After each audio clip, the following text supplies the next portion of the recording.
little red flag. You have some garbage beliefs about yourself that could change. That's causing you to interpret everything as, see, yeah, I'm a terrible dancer.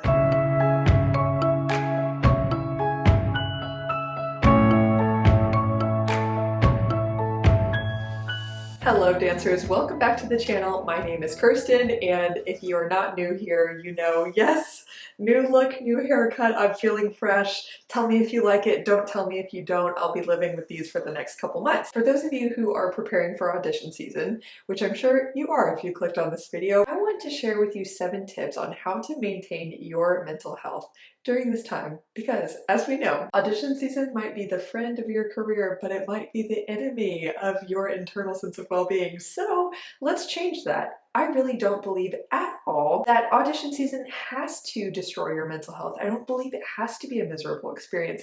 In fact, I really believe the opposite can be true. I believe that because I've lived that, and I've seen many of the dancers I've worked with also have that reality. Auditioning can be fun, it can be confidence building, it can be exciting, and the hard parts of it don't have to be so hard on you.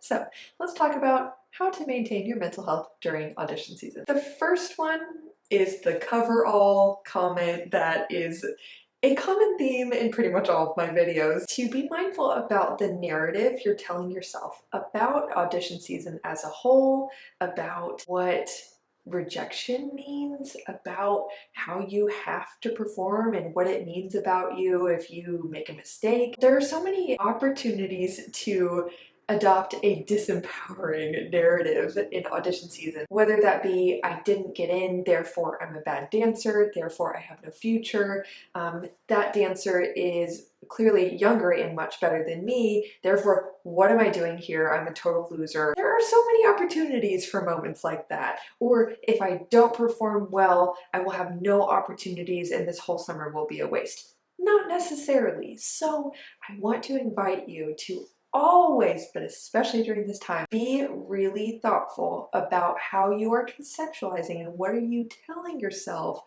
is like the story of audition season for you. To me, one of the simplest reframes is asking myself the question, how can this be an opportunity? How can auditions be an opportunity for growth, for learning how to withstand discomfort, or to become more resilient, or it's an opportunity to put yourself out there for possibilities that otherwise you wouldn't have. Even there's an opportunity in getting a no. I prefer to use that term instead of rejection because rejection is a little strong, am I right? Rejection just feels so personal in my opinion. Again, it's all in how you think about it. So to me, when you receive a no, that's another great opportunity to be mindful of the tendency many of us have to have that reflect on us personally. What is our worth as a person? What does that mean about our future? We might start to pick up very disempowering narratives about ourselves. So it's always an opportunity to switch that story and to be mindful and just aware of the stories you are telling yourself that aren't working for you so you can change them. I say all that because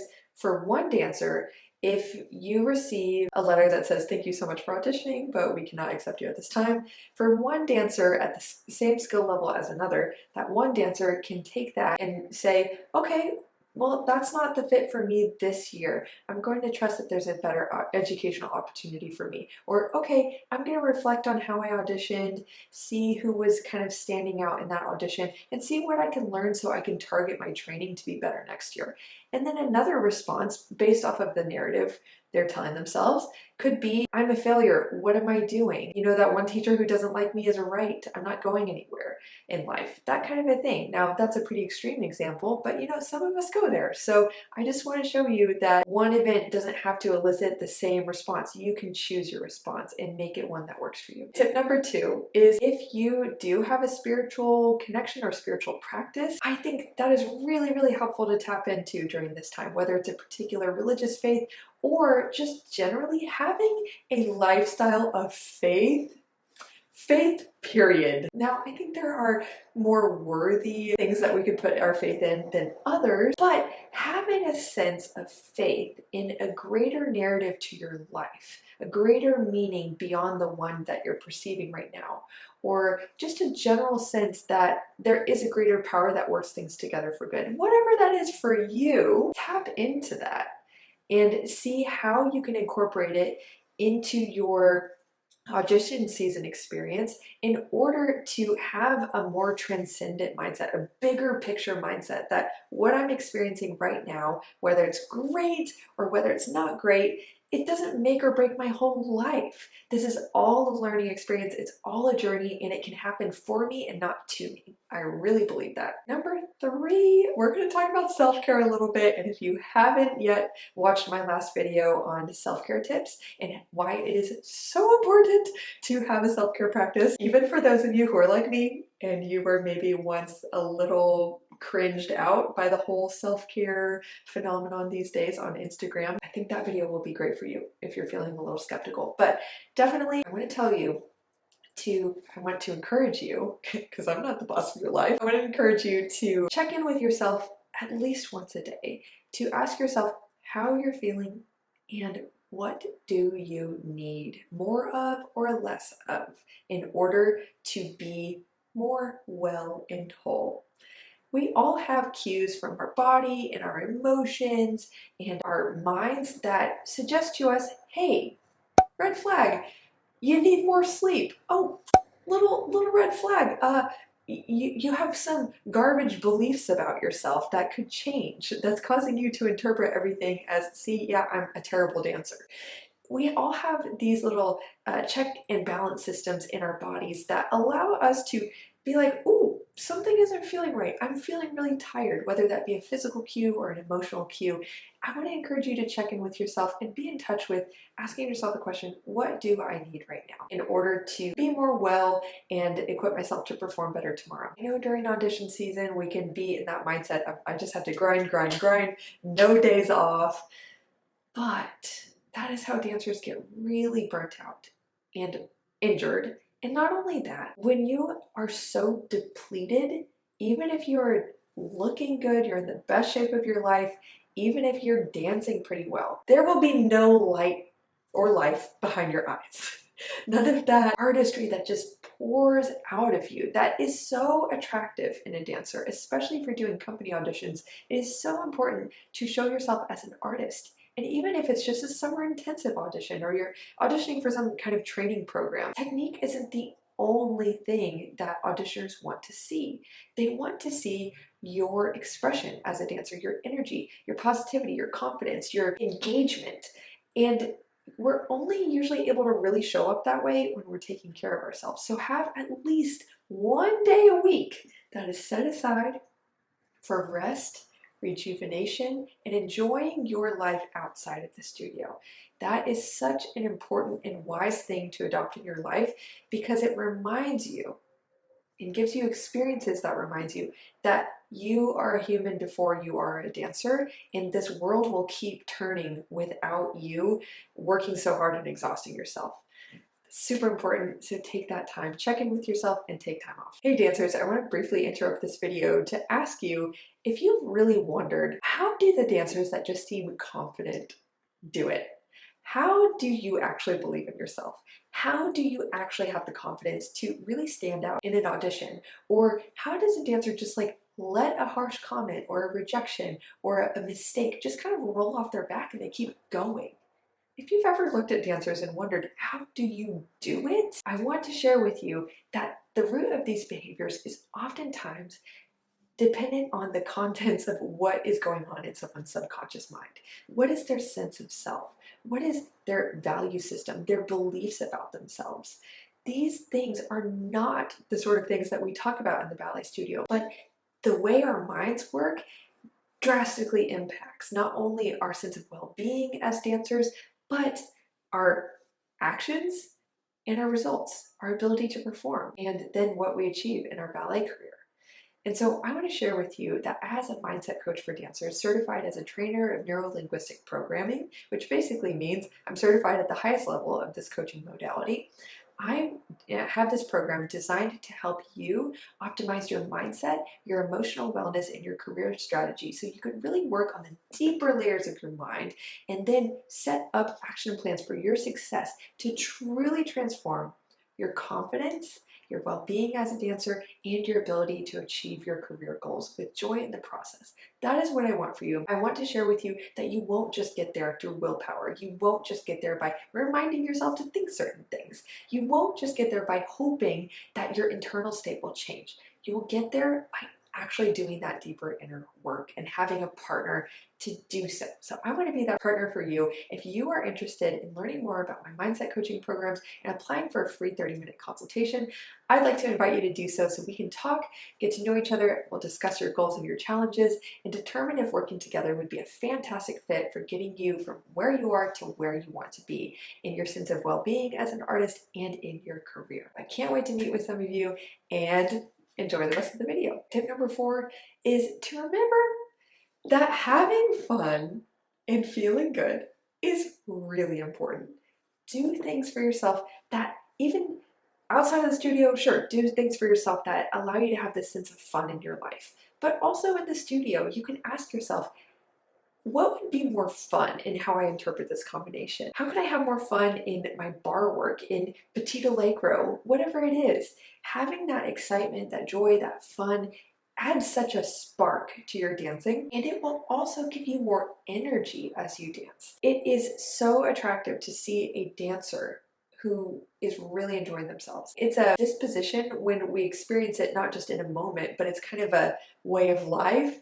It's something that really allows us to actually have a different physiology when we dance. When we are stressed, when we're tired, we're depleted, we are discouraged, that affects our body language. We're tense, we're stiff, we're small, and we can't just fight it that easily when we dance. It comes out in the way that we dance as well, and it affects our performance. So if you are truly consistently tapping into that spirit of fun and excitement and joy however you can, that will really show itself well through your dancing. And I will add to that point that when you are in that positive state, you will be much, much more resilient to rejection and failure. You will be much more likely to interpret that in a way that allows you to move on faster and maybe even grow from it rather than getting stuck in a pit of discouragement. Tip number 5 is to define success for you personally. I will say it this way: instead of success is getting into this program, someone else's opinion of you is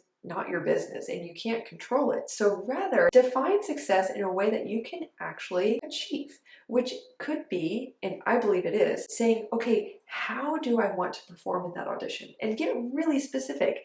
Don't just say my best. What does your best look like? What does it feel like? How are you showing up? How are you feeling? What are some of the movements in which you really want to shine that really show off your personality and your strengths as a dancer? How do you define successfully recovering from mistakes?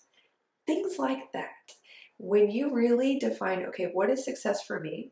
And set it to where it's actually achievable for you and it's specific to you. It's not just have the best extension in the room, because you also can't control that. And that also doesn't make you like that much more important than another dancer. Important. Define success in a way that you can actually create it and get inspired by it. And so it will also help you to resist the temptation to compare yourself in a really negative way against other dancers. It's so easy to go into these auditions and waste away with discouragement because you're like, they're younger than me, they're better than me, I have no chance, what am I even doing here? And you just start to spiral.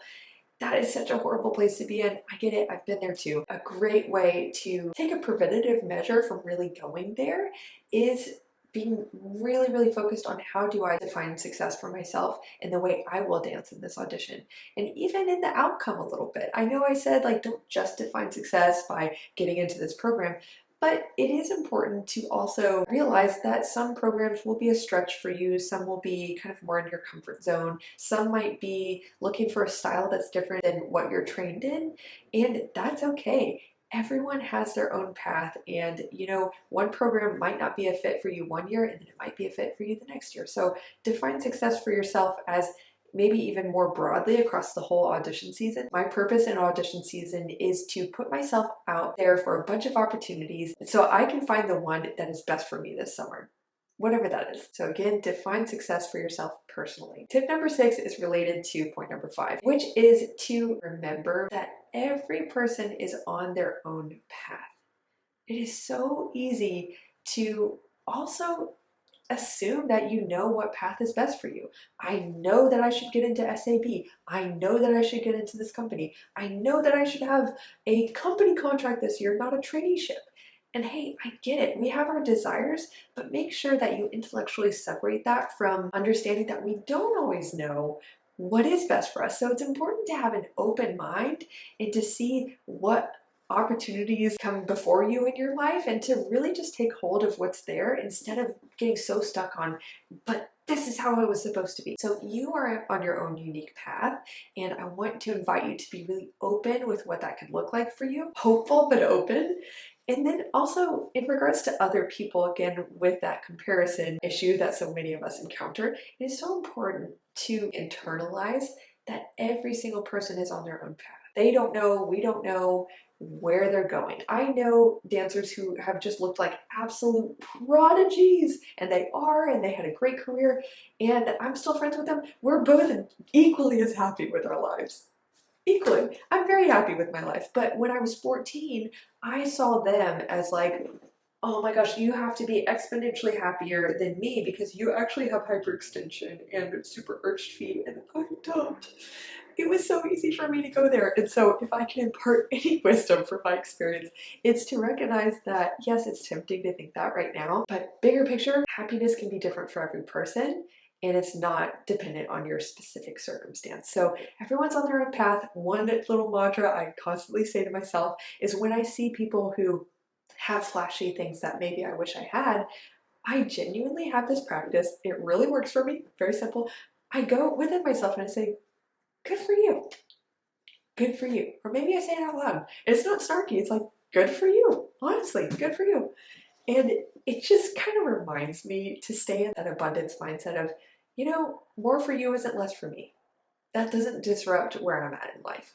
Okay. Tip number 7, journal. It is to journal, my friends. And journaling, we do it to process emotions so they are no longer stored in here. We do it to gain objectivity on our situation, which just means going from being inside of the story we're telling ourselves, like audition season isn't going well, I'm a failure, whatever it is. It allows you to put it on a page and to see the story and to separate from it so you can choose a different one. Objectivity during this time is so important, and the ability to process your emotions. Also very, very, very important for your mental health. It also allows you to gain autonomy over your own thoughts. When you are taking the time to write your thoughts out, well, I often notice this when I journal a couple times a week. I notice that at first I just kind of dump my thoughts. I let myself talk about whatever I'm thinking and feeling. And then towards the end, naturally, without even really thinking about it, I always end with like the tone changes and I start to then write what I want to think, what I want to believe, what I will do. And it's so amazing. It allows me to really practice that autonomy over my own mental space and my own life. Okay, dancers, so that is it for this video. Thank you so much for watching. If you enjoyed it, give it a like, subscribe so you don't miss my videos every single week. Give me a comment, let me know what you think, where you're auditioning for. Actually, I would love to know, where are you auditioning for this year? I will be cheering you on. All the best, and I will see you soon. Bye.